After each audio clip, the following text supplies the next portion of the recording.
কখনো ভাঙর, কখনো ফারাক্কা কিংবা ইটাহার। এসআইআর শুনানি পর্বে অভ্যেস মতো তাণ্ডব বজায় রেখেছে তৃণমূল।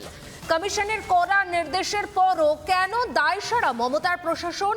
ভোট পণ্ড হলে রাষ্ট্রপতি শাসনই ভবিতব্য বাংলা, এটাই কি চাইছেন মাননীয়া?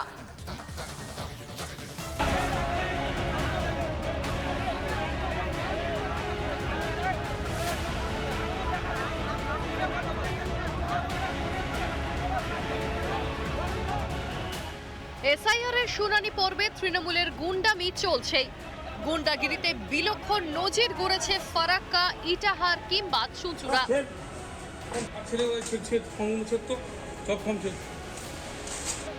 ভোটের আগে গুন্ডামি দাপাদাপি হবে, কিন্তু ভাঙর ভয় ধরাবে না এই বাংলায়, তা যেন বড্ড বেমানান। তৃণমূলের গুন্ডামিতে 16 কলা পূর্ণ করতে তালিকায় যোগ এবার ভাঙর। ভাঙরের ভগবানপুরের 61 নম্বর বুথে আইএসএফ কর্মীর শুনানিতে বাধা দেওয়ার চেষ্টা। আইএসএফ করায় এসআইআর ফর্মে সই না করার অভিযোগ তৃণমূলের পঞ্চায়েত সদস্যের বিরুদ্ধে, যার জেরে ধুন্ধুমার পরিস্থিতির সৃষ্টি হয় ভাঙরে।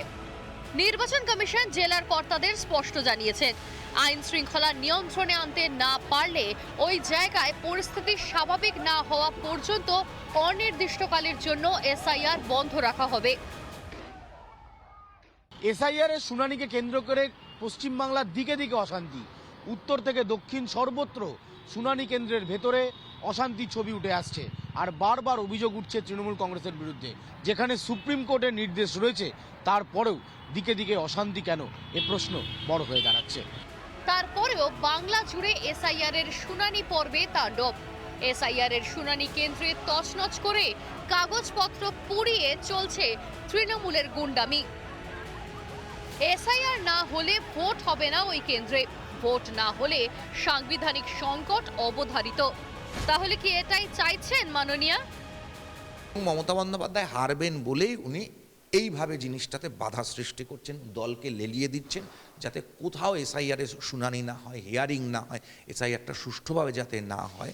কারণ একটা সরকারের থেকে সুষ্ঠুভাবে এসআইআর করে হেরে যদি উনি সরকার থেকে বেরিয়ে যান 26-এ, তখন তো দলটারই কোনো অস্তিত্ব থাকবে না। স্বচ্ছ ভোটার তালিকা ছাড়া ভোট হবে না। এদিকে মেয়ের শুরুতে তৃণমূল সরকারের মেয়াদ ফুরোবে, তার আগে ভোট না হলে সরকারের অস্তিত্বই তো থাকবে না। সংকট এড়াতে কি রাষ্ট্রপতি শাসনে ভোট হবে বাংলায়? রিপাবলিক বাংলা। নানা ধরনের কন্টেন্ট দেখার জন্য লাইক করুন, শেয়ার করুন আমাদের ফেসবুক পেজ, সাবস্ক্রাইব করুন আমাদের ইউটিউব চ্যানেল। পাশাপাশি অন্যান্য ব্রেকিং নিউজের জন্য অবশ্যই চোখ রাখুন রিপাবলিক বাংলায়।